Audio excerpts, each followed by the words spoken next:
dati ang makikita mo sa palayang, puro. Ngayon, hindi na. Sosyal na rin ang magsasama. Nakapagpatapos na ng pag-aaral eh. Ikaw ba naman eh, kapirasong bahay, tinayo sa bukid.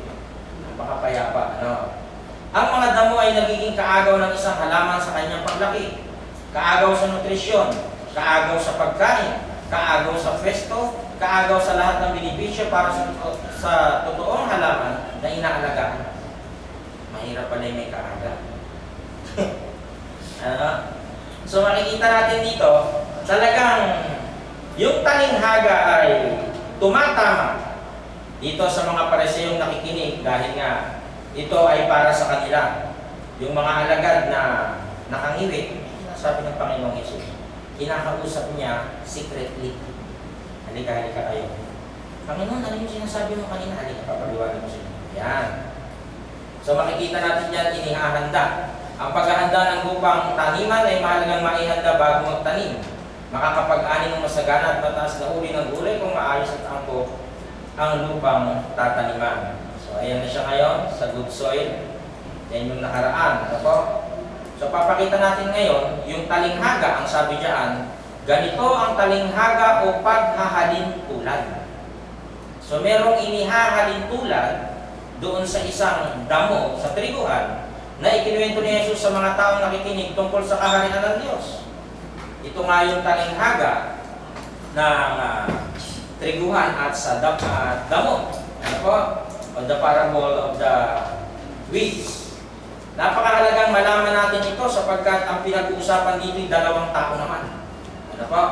Ang talinghaga tungkol sa mga damo sa triguhan.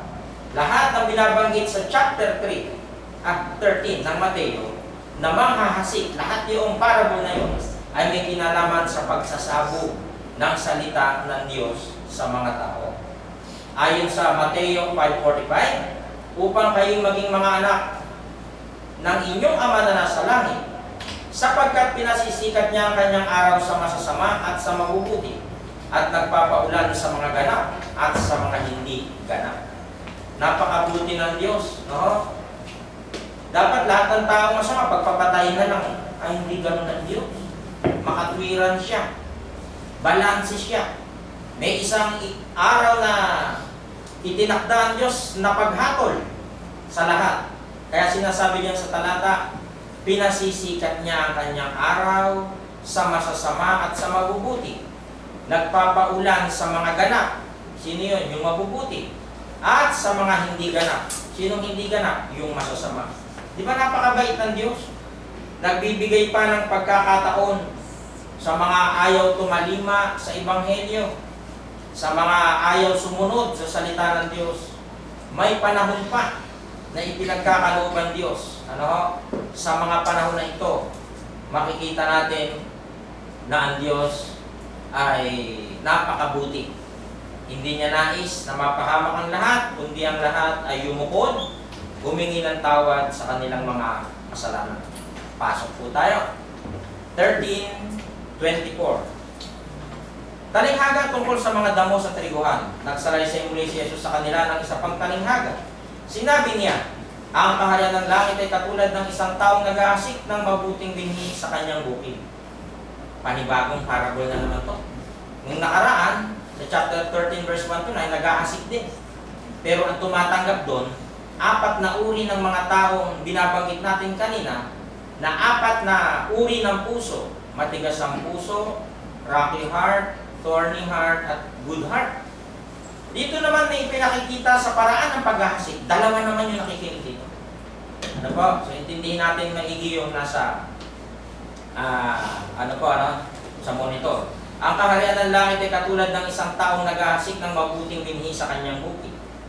The kingdom of heaven is like a man who sowed good seed in his field.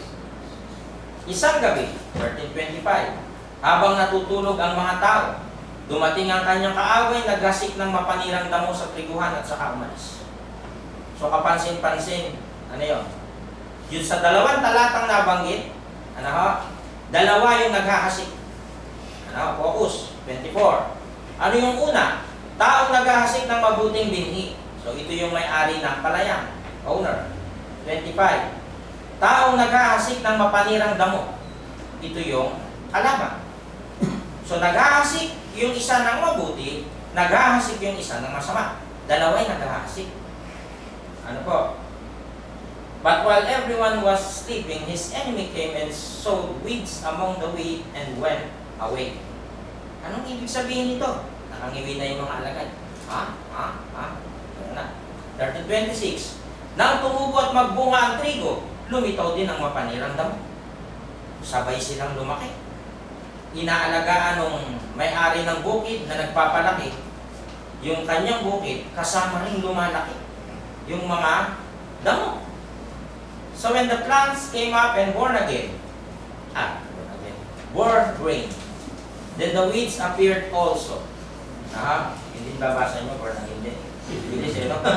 Nagkaisa tayo. 13:27. Kaya pumunta ang mga utusan sa may-ari ng bukid at nagtanong. Sabi ng mga kapitbahay, ng mga servant, hindi po ba mabuting binhi lamang ang inihasik ninyo sa inyong bukid? Bakit po may damo ngayon? The owner's servant came to him and said, Sir, didn't you sow good seed in your field?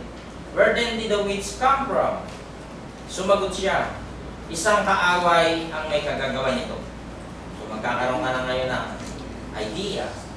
May mabuting naghahasik, may kaaway na naghahasik. Kaya malapit ng ma-check. Tinanong siya ng mga utusan, bubunutin po ba namin ng mga damo? Kasi buwisit yan eh. An enemy did this. He replied, the servants asked him, do you want us to go and pull them up? Wag! Magaling ang desisyon ng may-ari ng bukid. Bakit? Baka mabunot pati ang mga trigo. Sagot niya, malamang. Kasi kung pipiliin mo yan, may nakakalat ang ugat niyan eh. Dikit-dikit eh. Kaya nga sabi natin kanina, yung mga damo, salot yan, kaagaw yan nung talagang halaman.